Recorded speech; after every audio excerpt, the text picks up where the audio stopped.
Vamos lá, WhatsApp? Vamos. Então vai lá ajudar, roda pra gente aí, o Zap, pro Caião responder. Bom dia, Caio, bom dia, Braulio. A paz do Senhor Jesus. Eu queria primeiro agradecer a vocês a oportunidade de mandar esse vídeo com essa dúvida. E agradeço a Deus pela vida de vocês, servos de Deus, usados na propagação da palavra, do Evangelho. Muito obrigada. Ontem na igreja eu fui ao culto, gosto muito de ir ao culto. E nós tivemos uma pregação acerca daquele texto onde Maria, ela quebra aquele vaso que tem um unguento precioso aos pés do Senhor Jesus. E Judas, estando presente, ele diz que aquilo é um desperdício, porque deveria ter sido vendido para se dar aos pobres, e a palavra do Senhor diz que é porque ele era ladrão e ele tinha a bolsa. Então Judas era ladrão e ele tinha a bolsa. Jesus chamou para ser discípulo um ladrão. Os discípulos, os demais discípulos conviviam com um ladrão. As pessoas ouviam a pregação de um ladrão. E como era isso? Os discípulos sabiam que ele era assim, que ele era ladrão, e isso ficava desse jeito mesmo? Como era essa relação, essa característica dele era oculta? Na verdade, eles não sabiam, a palavra que nos desnuda isso. Como é que a gente pode ver essa condição de Judas, de Jesus e dos discípulos nesse relacionamento, sendo Judas um ladrão, ao que parece, desde sempre? Obrigada, irmãos queridos, um grande abraço, que o Senhor abençoe e sustente a vida de vocês todos os dias. Amém, um beijo para você também, minha filha. Não, querida, Judas tornou-se ladrão. Ele é uma dessas manifestações humanas nas quais o indivíduo começa com uma certa intenção e termina completamente com outra. Como, por exemplo, os grandes ladrões religiosos que eu conheço neste país, e são muitos, uma horda de ladrões ricos, roubadores mesmo, como diz o Novo Testamento. Eles, todos, praticamente, não começaram ladrões. Eu conheço a maioria deles pessoalmente desde há muitos anos. Muitos anos. Sei como alguns começaram. Havia sinceridade no coração no início. Havia desejo, havia sonhos até equivocados, mas havia vontades, em alguns deles até meio megalômanas. Mas ainda eram vontades puras, não eram as expressões daquilo que a gente vê agora. E eu vi como todos eles foram se desviando. Se eu mencionasse os nomes aqui, vocês iriam ficar chocados. Eu iria dizer: fulano, conheci com a idade tal, tinha 17, fulano tinha 18, fulano tinha 19, Beltrano já tinha 26, mas eu o conheci ainda assim, com essa atitude, com essa vontade.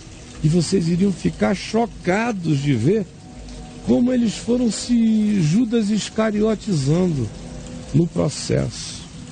Segunda coisa, a narrativa que diz isso, por exemplo, a mais explícita, quanto a chamar Judas de ladrão, são sempre as narrativas de João, do Evangelho de João, são as mais fortes. E é onde mais a coisa se repete.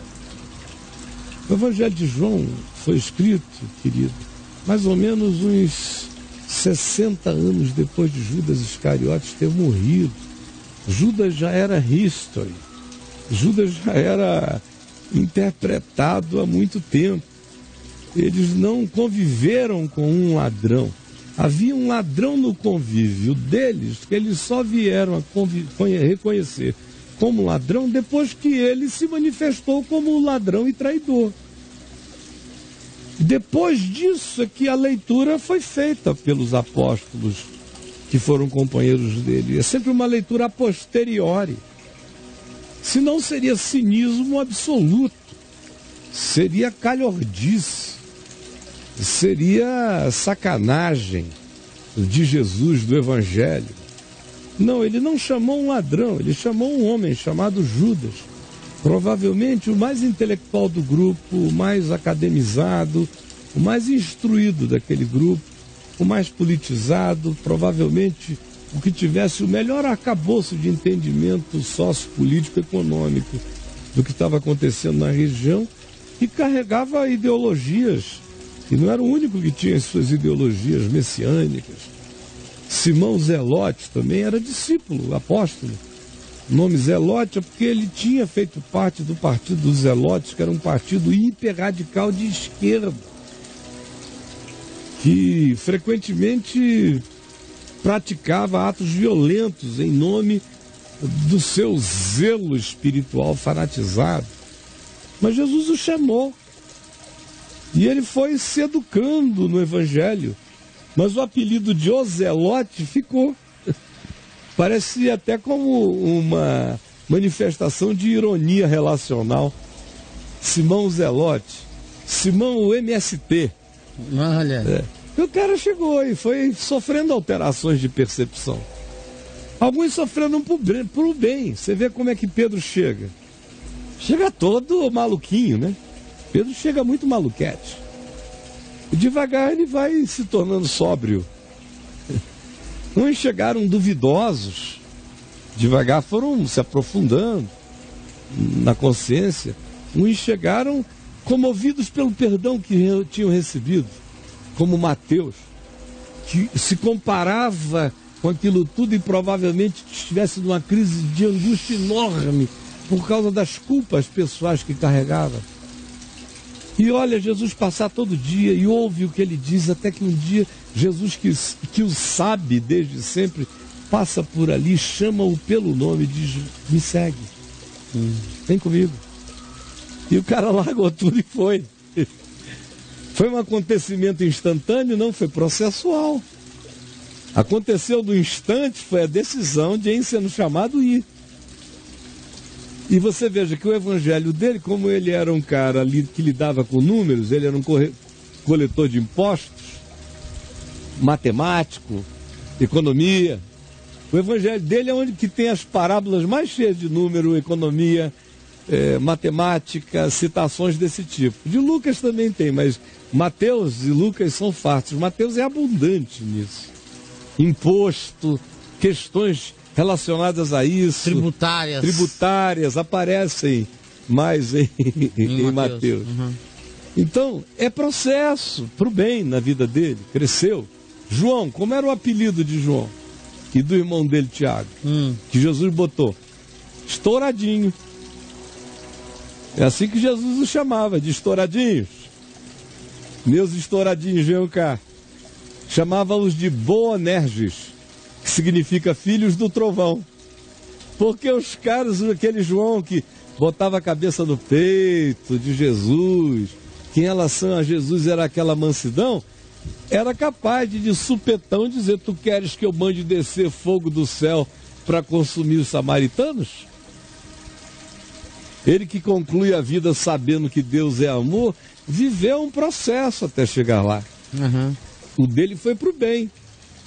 O de Judas foi para o mal. Agora, todos eles curaram enfermos, expulsaram demônios, realizaram milagres.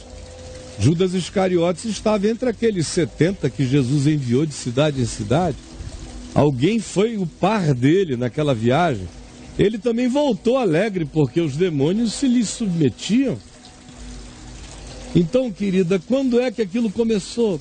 Como começa com todo ladrão religioso? Devagar. Começa devagar porque deram a ele a bolsa.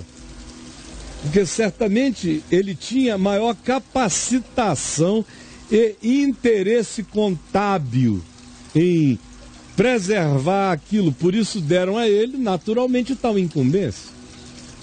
A gente não incumbe de nada quem não tem nenhum jeito para fazer a coisa. Ele devia ter jeito, ele devia saber, ele devia ter o interesse, ele devia ter a sabedoria, a sapiência, o conhecimento técnico, a organização, ou, no mínimo, ele tinha disposição para aquilo, ou manifestava ter, ou quem sabe até pediu, ou passou nas mãos de tanta gente que parou na dele, e na dele continuou. Nós não sabemos como foi, mas deve ter sido como é a nossa volta o tempo todo. E aí o indivíduo que já tem no coração algumas sementes de cobiça, de desejo, de poder, disso e daquilo. Quando tem a oportunidade a gente ouve no ditado popular, faz o ladrão. Há pessoas que jamais roubarão, a menos que tenham oportunidade. E no dia que tem oportunidade, não conseguem não roubar. Tendo oportunidade, só não rouba quem não é de fato ladrão no coração e não consegue. Mas há pessoas que têm essa propensão, nem sabem que a possuem porque nunca tiveram a oportunidade, até que a oportunidade chega e o indivíduo é tentado por ela todos os dias até que cede. Então, minha filha, não houve nenhum processo de cinismo, foi só um processo humano, como acontece na tua casa, com teu primo, um primo que vocês confiavam, tua mãe chegou e disse, olha, você administra para nós. Depois ele trai tudo. Aconteceu já comigo milhões de vezes, eu já tive muito ladrão do meu lado. Chegaram ladrões, talvez uns 3 ou 4 tenham sido antes de que eu os conhecesse, eu só não os discerni, porque eram tão agradáveis. Agora, eu tive outros que se tornaram ladrões do processo, que viveram bons 8, 10 anos certinho. E depois, devagar, depois de 17, você fica sabendo que nos últimos 6 o cara vem metendo a mão. Meu Deus. Aí o coração dói. Eu tive tantos. O que? Fui eu que contratei o ladrão? Não. O ladrão se dissimulou, ou então o indivíduo, pela oportunidade, pela confiança nele depositada, usou o privilégio da confiança para manipulação e foi se tornando um ladrão.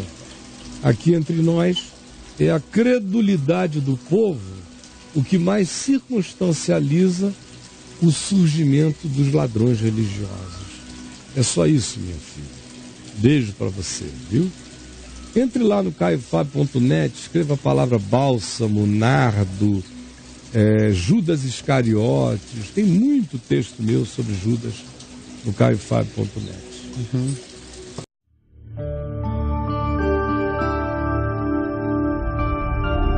VNVTV, o canal é você.